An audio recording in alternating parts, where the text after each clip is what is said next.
ಕರ್ತನಲ್ಲಿ ಪ್ರೀತಿಯುಳ್ಳ ದೇವಜನರೇ, ನಮಗಾಗಿ ಶಿಲುಬೆ ಶ್ರಮೆಯನ್ನು ತಾಳಿ ನಮಗೆ ಅನೇಕ ಲಾಭಗಳನ್ನು ಬಿಡುಗಡೆ ಮಾಡಿದ ನಮ್ಮ ಕರ್ತನಾದ ಯೇಸು ಕ್ರಿಸ್ತನ ಅತ್ಯಧಿಕವಾದ ಕೃಪೆಯು ಸಮಾಧಾನವು ತಮಗೂ ತಮ್ಮ ಕುಟುಂಬದ ಪ್ರಿಯರೆಲ್ಲರಿಗೂ ಹೆಚ್ಚೆಚ್ಚಾಗಿ ಕರ್ತನು ಅನುಗ್ರಹಿಸಲಿ. ಈ ದಿನ ಶಿಲುಬೆ ಶ್ರಮೆಯ ಲಾಭದ ಕುರಿತು ನಾವು ಧ್ಯಾನಿಸುತ್ತಿರುವಲ್ಲಿ ಓದುತ್ತಿರುವಂತಹ ದೇವರ ವಾಕ್ಯದ ಭಾಗ 2 ವಾಕ್ಯಗಳನ್ನು ಓದಿಕೊಳ್ತೇವೆ. ಇಬ್ರಿಯ 9ನೇ ಅಧ್ಯಾಯದ 27ನೇ ವಚನ ಮತ್ತು 10ನೇ ಅಧ್ಯಾಯದ 10ನೇ ವಚನ.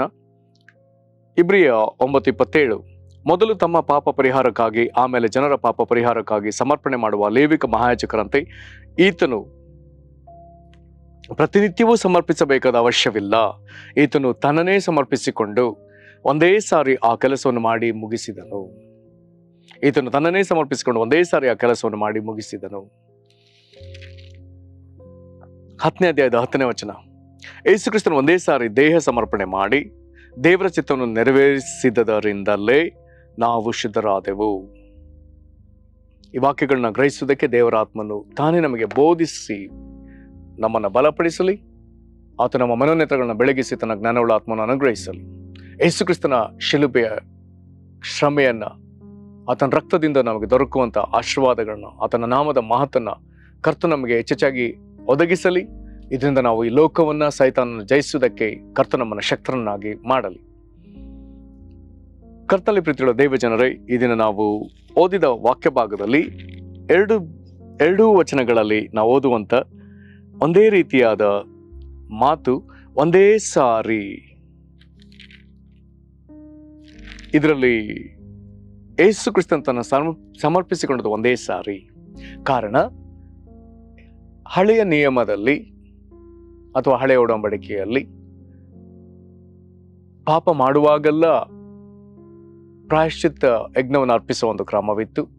ಅಥವಾ ವರ್ಷಕ್ಕೆ ಒಂದು ಸಾರಿ ದೋಷ ಪರಿಹಾರಕದ ದಿನ ಅಥವಾ ಡೇ ಆಫ್ ಅಟೋನ್ಮೆಂಟ್ ಎನ್ನುವ ಆ ದಿವಸ, ಯಾಮ್ ಕಿಪ್ಪೋರ್ ಎನ್ನುವಂತ ಆ ದಿವಸ, ಈಗಲೂ ಇಸ್ರೇಲ್ರು ಇದನ್ನು ಆಚರಿಸ್ತಾರೆ. ಆ ದಿವಸ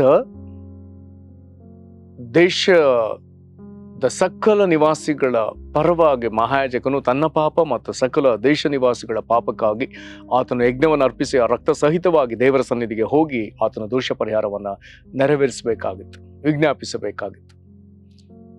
ಇದು ವರ್ಷ ಇರುವಂತ ರೂಢಿ. ಆದರೆ ಹೊಸ ನಿಯಮಕ್ಕೆ ಬರುವಾಗ ದೇವರು ಏನ್ ಮಾಡಿದ್ದಾನೆ, ಈಗ ನಿತ್ಯ ಯಜ್ಞವನ್ನ ತನ್ನ ಮಗನ ಮುಖಾಂತರ ಆತನು ಸಲ್ಲಿಸಿ ಅಥವಾ ಮಗನ ಮುಖಾಂತರ ಈ ಕಾರ್ಯವನ್ನು ಸಾಧಿಸಿದ್ದಾನೆ. ಅಥವಾ ಯೇಸು ಕ್ರಿಸ್ತನು ತನ್ನನ್ನು ಶಿಲುಬೆಯಲ್ಲಿ ಸಮರ್ಪಿಸಿಕೊಳ್ಳುವಾಗ ಇದು ಒಂದೇ ಸಾರಿ, ಇದು ನಿತ್ಯ ಯಜ್ಞ. ಇದನ್ನ ನಿತ್ಯ ಯಜ್ಞ ಎಂಬುದಾಗಿ ನಾವು ಗ್ರಹಿಸುವಾಗ ಇಬ್ರಿಯ 9:14 ಹೀಗೆ ಓದ್ತೇವೆ, ನಿತ್ಯಾತ್ಮನಿಂದ ತನ್ನನ್ನು ತಾನೇ ದೇವರಿಗೆ ಸಮರ್ಪಿಸಿಕೊಂಡ.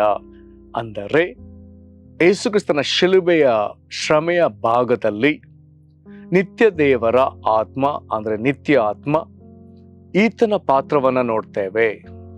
ಪವಿತ್ರಾತ್ಮನ ಅನೇಕ ಹೆಸರುಗಳಲ್ಲಿ ವಾಕ್ಯವು ನಮಗೆ ತೋರಿಸಿಕೊಡ್ತದೆ. ಆದರೆ ಆ ಶಿಲುಬೆ ಭಾಗದಲ್ಲಿ ಆತನ ಹೆಸರು ನಿತ್ಯಾತ್ಮ. ಕಾರಣ, ಈತನ ಯಜ್ಞ ಇದು ನಿತ್ಯ ಯಜ್ಞವಾಗಿ, ಒಂದೇ ಸಾರಿ ಸಮರ್ಪಿಸಿದ ಯಜ್ಞವಾಗಿ, ಇದರಿಂದ ದೊರಕುವ ಲಾಭವು ಅದು ನಿತ್ಯತ್ವದ ಲಾಭವಾಗಿ ನಮಗೆ ಇರುವಂತೆ ಯೇಸು ಕ್ರಿಸ್ತನು ನಿತ್ಯಾತ್ಮನಿಂದ ತನ್ನನ್ನು ತಾನೇ ದೇವರಿಗೆ ಸಮರ್ಪಿಸಿಕೊಂಡ. ಇಲ್ಲಿ ಒಂದೇ ಸಾರಿ ಸಮರ್ಪಿಸಿಕೊಂಡು ತಾನು ಮಾಡಬೇಕಾದ ನಮ್ಮ ರಕ್ಷಣಾ ಕಾರ್ಯವನ್ನು ಆತನು ಪೂರೈಸಿದ. ಇದನ್ನು ತಿರುಗಿ ನಾವು 10ನೇ ಅಧ್ಯಾಯದ 10ನೇ ವಚನದಲ್ಲಿ ಓದ್ತೇವೆ.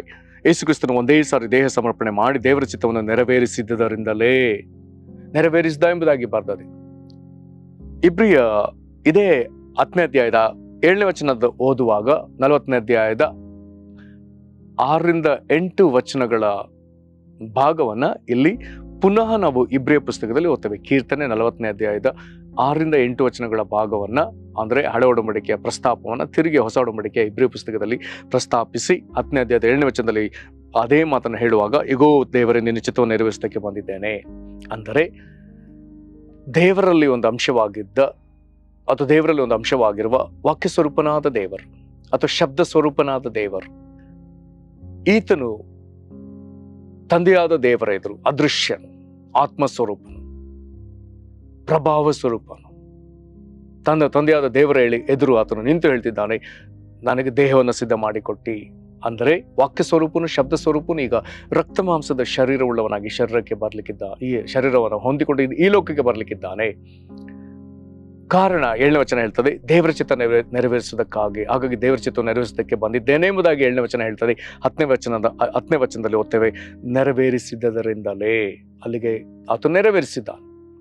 ಹೀಗೆ ತನ್ನನ್ನು ಒಂದೇ ಸಾರಿ ಸಮರ್ಪಿಸಿಕೊಂಡು ದೇವರ ಚಿತ್ತವನ್ನು ನೆರವೇರಿಸಿದ್ರಿಂದ, ರಕ್ಷಣಾ ಕಾರ್ಯವನ್ನು ಪೂರೈಸಿದ್ರಿಂದ ರಕ್ಷಣೆ ಆಗೋದ್ರೆ ಇದರ ಲಾಭ ಪಡೆಯುವ ನಮಗೆ ಆಗುವ ದೊಡ್ಡ ಲಾಭವೇನಂತ ಹೇಳಿದ್ರೆ, ನಾವು ಶುದ್ಧರಾದೆವು. ಅಲ್ಲಿಗೆ ದೇವರ ಒಂದು ದೊಡ್ಡ ಬಯಕೆ ಅಥವಾ ಚಿತ್ತ ನಮ್ಮನ್ನ ಪರಿಶುದ್ಧರನ್ನಾಗಿ ಮಾಡುವುದೇ ಆಗಿದೆ, ನಮ್ಮನ್ನು ಪರಿಶುದ್ಧರನ್ನಾಗಿ ನೋಡುವುದೇ ಆಗಿದೆ. ಇದು ಬಹಳ ವಿಶೇಷವಾದ ವಿಷಯ. ದೇವರಿಗೆ ನಾವು ಹೇಗೆ ಬೇಕು? ಶುದ್ಧರಾಗಬೇಕು. ಯಾಕೆ? ದೇವರು ಪರಿಶುದ್ಧನು. ಪರಲೋಕದಲ್ಲಿ ಆತನಿಗೆ ಎಡೆಬಿಡದೆ ಸಲ್ಲುವ ಆರಾಧನೆಯಲ್ಲಿ ನಿತ್ಯವೂ ಎಡೆಬಿಡದೆ ದೇವದೂತರು ಉದ್ಗರಿಸುವ ಘೋಷ, ಪರಿಶುದ್ಧನು ಪರಿಶುದ್ಧನು ಪರಿಶುದ್ಧನು. ದೇವರ ಸತ್ಯವೇದದ ದೇವರು, ಬೈಬಲಿನ ದೇವರ ಮಹಾಶ್ರೇಷ್ಠತೆ ಏನೆಂಬುದಾಗಿ ಕೇಳಿದ್ರೆ ಆತನು ಪರಿಶುದ್ಧನು. ಆತನಲ್ಲಿ ಯಾವ ಲೋಪವಿಲ್ಲ, ಆತನಲ್ಲಿ ಯಾವ ಅಶುದ್ಧತೆ ಇಲ್ಲ, ಯಾವ ವ್ಯತ್ಯಾಸದ ಸೂಚನೆ ಇಲ್ಲ ಎಂಬುದಾಗಿ ವಾಕ್ಯ ಬರೀತದೆ. ಆತನು ಪರಿಶುದ್ಧನ ಎಂಬುದಾಗಿ ಹೇಳುವಾಗ ಅದರ ಅರ್ಥ ಆತನು ನಿತ್ಯ ನೂತನು, ಆತನಲ್ಲಿ ಹಳೆಯಿತ್ತು ಎಂಬುದಾಗಿ ಯಾವ ಮಾತು ಇಲ್ಲವೇ ಇಲ್ಲ. ನಿತ್ಯ ನೂತನ ಎನ್ನುವಾಗ ಅದು ಪರಿಶುದ್ಧವಾದದ್ದು. ನಿತ್ಯ ನೂತನ ಎಂಬುದಾಗಿ ಹೇಳುವಾಗ ಹೊಸ ಹೊಸ ಮಹಿಮೆಗಳಿಂದ ಅದು ತುಂಬಿರುವಂಥದ್ದು, ಅದು ಪರಿಪೂರ್ಣವಾದದ್ದು. ಈ ದೇವರು ನಮ್ಮ ವಿಷಯದಲ್ಲಿ ಆತನು ಹಳೆ ಒಡಂಬಡಿಕೆಯಲ್ಲಿ ಬರೀತಾನೆ. ವಿಶೇಷವಾಗಿ ಮೋಶೆ ಧರ್ಮಶಾಸ್ತ್ರದಲ್ಲಿ ಆತನು ಹೀಗೆ ಹೇಳ್ತಾನೆ, ನಾನು ಪರಿಶುದ್ಧನಾಗಿರುವಂತೆ ನೀವು ಪರಿಶುದ್ಧರಾಗಿರ್ರಿ. ಏನಿದರ ಅರ್ಥ? ಇದು ನಮ್ಮ ಕಲ್ಪನೆಗೆ ನಿಲುಕದ ಅಥವಾ ನಮ್ಮ ಊಹೆಗೆ ಬಾರದ ಒಂದು ವಿಷಯ. ನಮಗೆ ದೇವರು ಎನ್ನುವಂಥದ್ದು ಬಹಳ ಉನ್ನತ ಮಟ್ಟದ ವಿಷಯ. ಆದ್ರೆ ಈ ದೇವರು ನಮ್ಮಿಂದ ಬಯಸ್ತಿರುವಂಥದ್ದು ಆತನ ಪರಿಶುದ್ಧತೆಯ ಮಟ್ಟವೇನೋ, ನಮ್ಮನ್ನ ಆ ಪರಿಶುದ್ಧತೆಯ ಮಟ್ಟಕ್ಕೆ ಆತನು ಆಹ್ವಾನಿಸ್ತಿದ್ದಾನೆ. ನಾನು ಪರಿಶುದ್ಧನಾಗಿರುವಂತೆ ನೀವು ಪರಿಶುದ್ಧರಾಗಿರ್ರಿ. ಇದರ ಜೊತೆಗೆ ನಮ್ಮನ್ನು ಈ ಪರಿಶುದ್ಧತೆಗೆ ನೀವೇ ಪ್ರಯಾಸ ಪಡ್ರಿ ಎಂಬುದಾಗಿ ನೇರವಾಗಿ ಹೇಳದೆ, ಮೊದಲು ನಮ್ಮನ್ನು ಪರಿಶುದ್ಧಪಡಿಸುವಂತ ಜವಾಬ್ದಾರಿಯನ್ನ, ಹೊಣೆಯನ್ನ ತಾನೇ ತನ್ನ ಮೇಲೆ ತೆಗೆದುಕೊಂಡಿದ್ದ. ಹಾಗಾಗಿ ಯಾಜಕ ಕಾಂಡ 20ನೇ ಅಧ್ಯಾಯದ 8ನೇ ವಚನದಲ್ಲಿ ನಾವು ಹೀಗೆ ಓದ್ತೇವೆ, ನನ್ನ ಆಜ್ಞೆಗಳನ್ನು ಅನುಸರಿಸಿ ನಡೆಯಬೇಕು, ನಾನು ನಿಮ್ಮನ್ನು ಪರಿಶುದ್ಧ ಜನವಾಗುವಂತೆ ಮಾಡುವ ಯೆಹೋವನು. ಹಿಂದೆ 7ನೇ ವಚನದಲ್ಲಿ ಹೇಳ್ತಾನೆ, ಯಾಜಕ ಕಾಂಡ 20ನೇ ಅಧ್ಯಾಯದ 7ನೇ ವಚನದಲ್ಲಿ, ನಾನು ನಿಮ್ಮ ದೇವರಾದ ಯೆಹೋವನಾಗಿರುವುದರಿಂದ ನೀವು ನನ್ನವರಾಗಿ ಪರಿಶುದ್ಧರಾಗಿರಬೇಕು. ಭಯಂಕರವಾದ ಆಜ್ಞೆ. ಅಲ್ಲಿಗೆ ನಾವು ಶುದ್ಧರಾಗಿಯೇ ದೇವರಿಗೆ ಬೇಕು. ಹಾಗಾದ್ರೆ ಪರಿಶುದ್ಧರಾಗಿರ್ಬೇಕೆನ್ನುವಂತ ಆಜ್ಞೆ ಕೊಟ್ಟು 8ನೇ ವಚನದಲ್ಲಿ ಹೇಳ್ತಾನೆ, ನಾನು ನಿಮ್ಮನ್ನು ಪರಿಶುದ್ಧ ಜನಾಂಗವಾಗುವಂತೆ ಮಾಡುವ ಯೆಹೋವ. ಅಲ್ಲಿಗೆ ನಮ್ಮನ್ನು ಪರಿಶುದ್ಧ ಸ್ಥಿತಿಗೆ ತರುವವನು ಆತನೇ.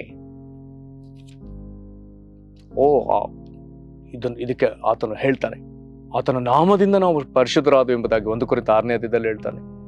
ಆತನ ರಕ್ತದಿಂದ ಪರಿಶುದ್ಧರಾದವು ಎಂಬುದಾಗಿ ಅದೇ ವಾಕ್ಯ ಭಾಗದಲ್ಲಿ ಹೇಳ್ತಾನೆ. ಯೋಹಾನ 15ನೇ ಅಧ್ಯಾಯದಲ್ಲಿ ಹೇಳ್ತಾನೆ, ಆತನ ವಾಕ್ಯಗಳನ್ನ, ಆತನು ಹೇಳಿದ ವಾಕ್ಯಗಳ ದೇಶದಿಂದ ನಾವು ಶುದ್ಧರಾದ ಎಂಬುದಾಗಿ ಹೇಳ್ತಾನೆ. ಆತನ ರಕ್ತ ನಮ್ಮನ್ನು ಶುದ್ಧ ಮಾಡಿದಂತ ಅನೇಕ ವಾಕ್ಯಗಳನ್ನ ಓದ್ತೇವೆ.